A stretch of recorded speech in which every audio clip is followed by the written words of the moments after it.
Here's plants going in, and we use a lot of lantana, because the lantana, yellow's the lantana. The lantana, basically a bomb can go off and it doesn't die. Over there, the pentas, the deer don't eat the pentas, so we use a lot of pentas. I beat Joe with a stick, so he works hard. Sometimes we whip him on Tuesdays and Saturdays. And then and over here we got plumbagos. And the idea is to have levels. Thing is, the plumbagos aren't growing as fast. The lilies over here, they bloom in the spring. More pentas, white pentas, seagrass. You can see these here. A little triangulation here, so they fill in. And these are the obviously more of the same. I mean, this is just basically how it looks. If it grows, it fills in. Really need to trim this tree, but not doing that today. I'm going to trim another one in a minute. But yeah, all this here, everything here we planted. I mean, this yard was basically, there was nothing here. And then I replaced, she had the driveway dyed too. The neighbor was a little bit lighter. These bromeliads, the deer don't eat the bromeliads, but the rabbits eat the bromeliads. So what the deer don't eat, the rabbits get. This is what I was talking about earlier. There's a picture of this on a napkin somewhere on this site. And then I'm going to replace, something got to this. I don't know, something's eating that. So I'm going to replace it with this here, this mondo grass right here. That's going to go there in a minute. And this is society garlic, which gets little, white flowers growing up on it. And the crotons, pretty obvious, crotons,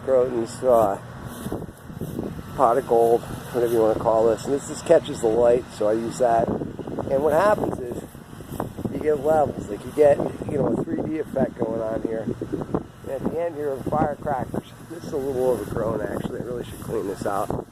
And then he just cleaned out over here. The problem we got over here is the snakes get in here. These lovely philodendrons, they're cool. But the lady who lives here, who's really cool, she has to come out here and play with the pump in here every now and then. So, I try to keep it clean, because I don't know if you can see that or not, but there's snakes that live in there, and it scares the hell out of her and me. So we put some stone in, and I used some of the leftover stone from over there.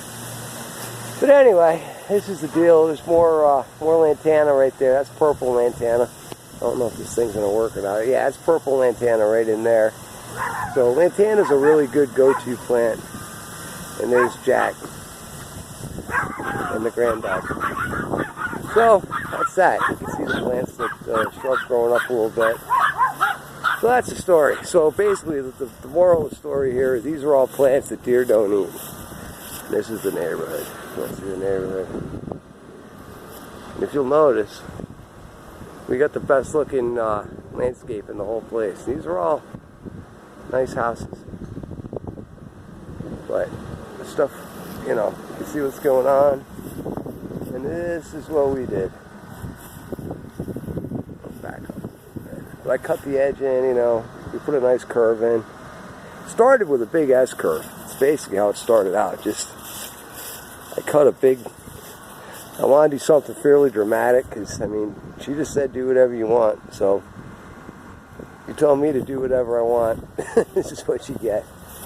But it's a big thing. We painted the little cap there, painted it green to sort of hide it, the gas cap. But see, it may not look like much. I don't know if you guys can see it or not, but there's a big curve in here. This goes in about 10 feet.